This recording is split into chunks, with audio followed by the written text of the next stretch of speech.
नमस्कार। लोकसेवा आयोग creative class YouTube च्यानलमा आज हामी सार्वजनिक नीति निर्माण सम्बन्धी शाखा अधिकृत लिखित पत्र विशेषको नियमित प्रश्नोत्तर श्रृङ्खलामा छौँ।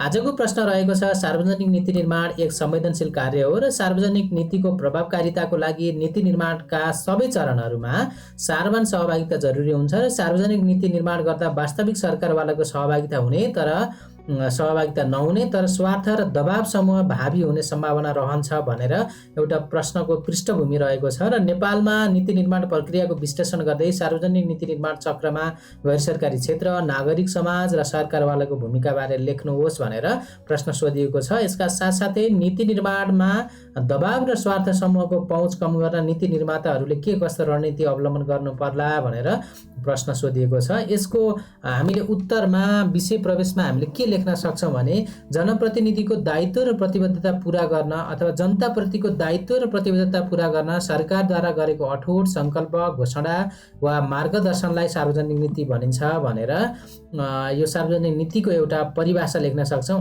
अथवा हिजोको शिक्षा, आजको इच्छा र भोलिको प्रतीक्षा नै सार्वजनिक नीति हो भनेर पनि विषय प्रवेशमा हामीले उल्लेख गर्न सक्छौँ। यो राज्य सञ्चालन र रूपान्तरणको आधार हो। नीतिको सफलताको लागि निश्चित सैद्धान्तिक आधारहरूमा रही सरकारवालाको सहभागिता र अपनत्व महत्त्वपूर्ण हुने हुँदा यसतर्फ नीति निर्माताले ध्यान दिनुपर्दछ भनेर हामीले विषय प्रवेशमा थोरै पृष्ठभूमि उल्लेख गर्न सक्छौँ। यसका साथसाथै यसका बदला वास्तविक सरकारवालाको सहभागिता कम भई स्वार्थ र दबाव समूह हावी हुँदा यसले नीतिगत भ्रष्टाचारलाई चाहिँ प्रश्रय दिने जोखिम रहन सक्छ भनेर हामीले पृष्ठभूमिमा उल्लेख गर्न सक्छौँ। त्यसैगरी नेपालमा नीति निर्माण प्रक्रिया के कस्तो छ भनेर हामीले प्रश्न अनुसार चाहिँ उल्लेख गर्न सक्छौँ, जसमा नेपालमा संवैधानिक मार्गदर्शन, संविधानमा उल्लेखित राज्यका नीतिहरू, राज्यका निर्देशक सिद्धान्त, नीति तथा दायित्वहरू, नेपाल सरकार कार्यविभाजन नियमावली, सुशासन ऐन आदिमा नीति निर्माण सम्बन्धी जिम्मेवारी उल्लेख भए अनुसार विषयगत मन्त्रालयबाट नीति निर्माणको सुरुवात हुन्छ भनेर हामीले संक्षेपमा बुदागत रूपमा उल्लेख गर्न सक्छौँ।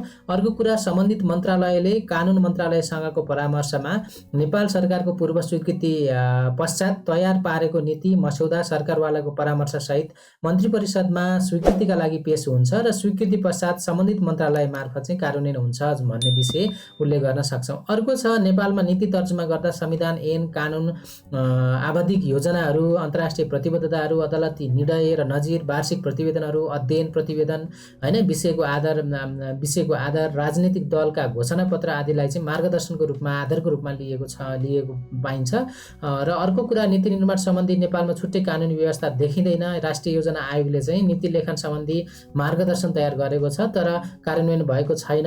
हरेक सार्वजनिक निकायमा बेग्ला बेग्लै नीतिगत ढाँचाहरूको प्रयोग गरिएको छ भनेर हामीले उल्लेख गर्न सक्छौँ। सार्वजनिक नीति तर्जुमालाई प्रमाणमा आधारित बनाउन सकिएको छैन। कृषि, उद्योग, वाणिज्य, पर्यटन र अन्य पूर्वाधारका क्षेत्रहरू नीतिहरू, नेपालको पूर्वाधार क्षेत्रका नीतिहरू नेपालको वास्तविक परिवेशलाई ध्यान दिएर तर्जुमा नगर्दा अपेक्षित नतिजा दिन असफल देखिन्छ अथवा अपेक्षित नतिजा हासिल गर्न सकिएको छैन भनेर हामीले समीक्षात्मक अथवा विश्लेषणात्मक दृष्टिकोणबाट उल्लेख गर्न सक्छौँ। अर्को कुरा, नेपालमा सबै खालका नीतिको मस्यौदा लेख्ने काम कर्मचारीको हो। क्याडर बेस कर्मचारी तन्त्र नहुँदा कर्मचारीसँग नीति तर्जुमामा विषयगत विज्ञता नभएको र नीतिका सबै तथ्याङ्क विश्लेषण गर्ने सिप र दक्षता नेपालको कर्मचारी तन्त्रमा छैन र राजनीतिज्ञ यस मामिलामा झनै कमजोर रहेको छ भनेर हामीले संक्षेपमा उल्लेख गर्न सक्छौँ। अब अर्को कुरा रहेको छ, नेपालका नीति निर्माता विशेष गरी राजनीतिज्ञ र कर्मचारीमा सार्वजनिक नीतिप्रतिको बुझाइ कमजोर छ र नेपालको राजनीतिक वृत्तले आफूलाई फाइदा हुने बाहेकका सार्वजनिक नीति निर्माणलाई वास्ता गर्दैनन् र सार्वजनिक नीति कार्यान्वयन र प्रभावकारिता सम्बन्धी अध्ययन र विवेचना विरलै देखिन्छ भनेर हामीले उल्लेख गर्न सक्छौँ। यसका साथसाथै बितेका दशकमा शिक्षा, स्वास्थ्य, कृषि, योजना, वाणिज्य, पर्यटन र अन्य पूर्वाधार क्षेत्रका नीति तथ्यगत र वास्तविक परिवेश ध्यान दिएर तर्जुमा नगर्दा अनपेक्षित नतिजा दिन असफल छन् अथवा अपेक्षित नतिजा हासिल गर्न सकिएको छैन भन्ने विषयहरू हामीले यसमा उल्लेख गर्न सक्छौँ।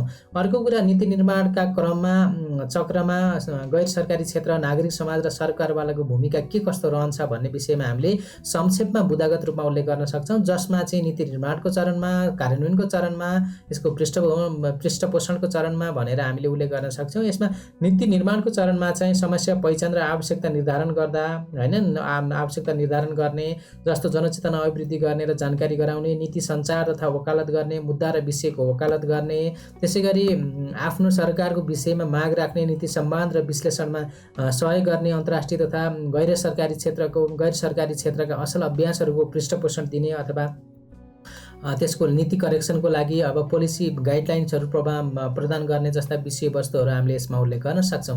अब नीति कार्यान्वयनको चरणमा चाहिँ हामीले के गर्न सक्छौँ अथवा के गर्न सक्ने व्यवस्था छ भन्दाखेरि नीति कार्यान्वयनमा सहयोग गर्ने, नीति सुरक्षा साक्षरता अभिवृद्धि गर्ने, स्थानीय स्रोत परिचालन, समुदाय परिचालन गर्ने, त्यसैगरी अनुगमन तथा मूल्याङ्कनमा सहयोग गर्ने, पृष्ठपोषण तथा सरकारलाई सचेत गराउने जस्ता विषयवस्तुहरू हामीले नीति कार्यान्वयनका चरणमा खेल्ने आधार अथवा भूमिकालाई उल्लेख गर्न सक्छौँ। अर्को कुरा दबाव र स्वार्थ समूहको पहुँच कम गर्न अपनाउनु पर्ने उपायहरू के कस्ता छन् प्रश्नहरू छन् हामीले संक्षेपमा बुदागत रूपमा उल्लेख गर्न सक्छौँ, जसमा चाहिँ स्वार्थ समूह र दबाव समूह परिचालन गर्ने, उनीहरूलाई सरकारवालासँग अलग गर्ने, स्वार्थ समूहको स्वार्थ सार्वजनिक गर्ने, नीति निर्माणमा यथासम्भव रासनल मोडल, इन्टरप्रेन्योर मोडल जस्ता विधिहरूको प्रयोग गर्ने जस्ता विषयहरू उल्लेख गर्न सक्छौँ। जस्तै साथसाथै नीति निर्माण गर्ने स्थानहरूमा भेन्यू सपिङ हुने भएकाले स्वार्थ समूह प्रवेश निरुत्साहित गर्ने र नीति निर्माण गर्ने स्थानमा वैदेशिक सहायताबाट सञ्चालित कार्यक्रम नराख्ने, यदि राखेमा नीतिको एडभोकेसी तथा अन्य सम्बद्ध काममा उक्त रकमबाट उपयोग नहुने कुराको सुनिश्चित गर्ने जस्ता विषयवस्तु हामीले यसमा उल्लेख गर्न सक्छौँ। अब यसलाई चाहिँ निष्कर्षमा के भन्न सकिन्छ भने विभिन्न पात्रहरूको सत्कर्मबाट नीति जन्म बन्दछ। जुन पात्रको सहभागिता र पकड बलियो हुन्छ, नीतिको झुकाव पनि त्यतै हुन्छ। नीति निर्माण गर्दा स्वार्थ समूह र दबावको प्रभाव कम गर्ने वा नीतिको संवेदनशीलतामा ध्यान दिई समय र आवश्यकता अनुसार गैर सरकारी क्षेत्र, नागरिक समाज र सरकारवालाको सहभागिता र भूमिका बढाउन नीति निर्माताहरूले असल रणनीति अवलम्बन गर्नुपर्दछ भनेर हामीले यसलाई चाहिँ अन्त्य गर्न सक्छौँ। धन्यवाद साथीहरू। आजको भिडियो तपाईहरुलाई के कस्तो लाग्यो सुझाव सल्लाह र प्रतिक्रिया दिन नभुल्नुहोला। आगामी भिडियोमा भेट्ने बाचासहित आजको लागि बिदा हुन चाहन्छौँ। हस्त नमस्कार।